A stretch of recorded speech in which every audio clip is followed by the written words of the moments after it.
Salut les amis, ici Shadow pour une nouvelle vidéo et donc aujourd'hui on va pouvoir terminer un petit peu ce que j'avais commencé hier, donc c'est-à-dire la Shadows Life, donc en gros d'hier, vu qu'on a parlé, vous savez, des figurines, les figurines donc Power Ranger Mega Force ou Goseiger si vous préférez en japonais. Donc je suis retourné à mon Toys R Us qui avait en effet la secrète rare, normalement si tout va bien, j'ai pu tâter un petit peu donc je pense que c'est bien celle-ci. Et donc, eh ben, on va l'ouvrir comme ça, vous pourrez voir un petit peu qui est la secrète rare, même si j'ai vu qu'il y a quelqu'un qui a posté un commentaire comme quoi il connaissait bien déjà le nom. Donc je ferme les yeux, je ne dis rien, et je vous montre rapidement. Hop, sachant que je vais quand même rapidement aussi vous montrer.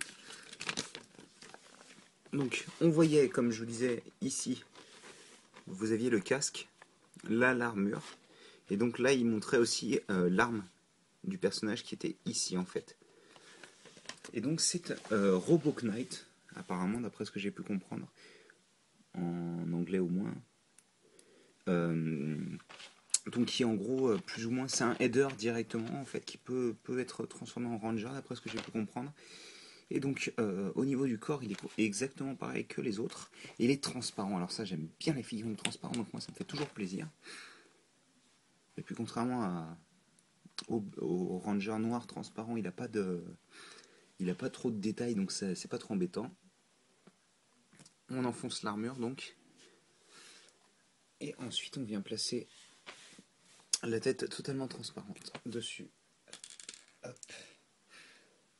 Comme ceci. Voilà. Et enfin le casque. Comme ceci donc. Et il rend plutôt pas mal. Et je dois vous avouer qu'il est pas mal du tout. Et donc on a le petit pistolet donc qui vient se mettre dans sa main droite. Excusez-moi. Et donc on va pouvoir l'attacher. Alors j'aime bien les mettre comme ceci un petit peu en décalage. Et donc on a notre figurine complète. Je vais refaire un focus qui rend plutôt pas mal. Et donc c'est basé sur l'animal, c'est le lion en fait. C'est le lion et il est sympathique parce qu'il a vraiment beaucoup de détails sur les bras et les jambes, ça rend plutôt bien. Et donc en fait c'est un header parce que dans l'idée en gros vous pouvez le mettre... alors c'est un peu compliqué. Dans l'idée le header de base donc c'est une tête de lion, sachant qu'en fait quand on bouge un petit peu les membres et tout ça, il se transforme en un petit personnage qui peut prendre cette apparence là en fait. Enfin d'après ce que j'ai compris en tous les cas, d'après ce que j'ai pu voir un petit peu.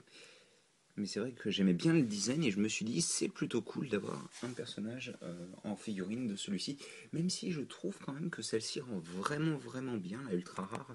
Donc pas de regret, même si je l'avais pas eu, je vous avouerai. Parce que celle-ci, pour moi, je pense que ça reste ma préférée. Au niveau de la simplicité de son design, elle fonctionne bien. Et puis le rouge et doré, ça rend bien. Enfin voilà, donc j'espère que vous avez apprécié cette petite vidéo bonus, qui sera sûrement une Shadows Shorties. Je sais plus du tout si j'ai dit Shadows Life au début ou Shadows Shorties, donc voilà. Donc j'espère que vous avez apprécié comme je disais, et donc on se retrouve, j'espère, ce week-end pour une nouvelle vidéo. Allez, à plus tard.